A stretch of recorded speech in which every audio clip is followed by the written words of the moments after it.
Euripean, basoaren bihotzean, zugarramurdiko emakumeak elkartzen ziren. Ez ziren sorginak, baina hala izendatu zituzten. Sendabelarrak prestatzen zituzten, jaio berriei laguntzen zieten. Hil berriari azken agurra ematen zioten beren errituekin.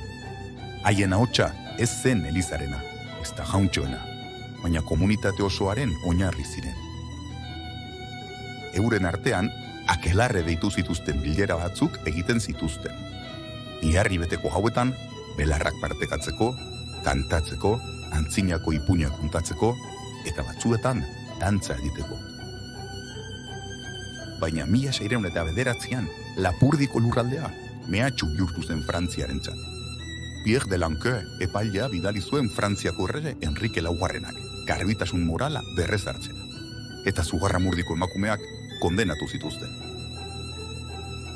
Salaketak elkarrekin biltzea, dantzatzea eta belarrak erabiltzea ziren.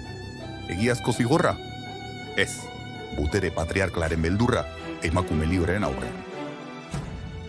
Auziaren ardura Espainiaren inkisizioak hartu zuen 1610ean, eta 11 pertsona kondenatu eta 5 emakume eta gizon bat bizirik erre zituzten Logroñon, sorgin izendatuta. Beste asko espetxeratu edo desagerrarazi egin zituzten. Eta hala, antzinako jakituria, emakumen sareak isilarertzi zituzten.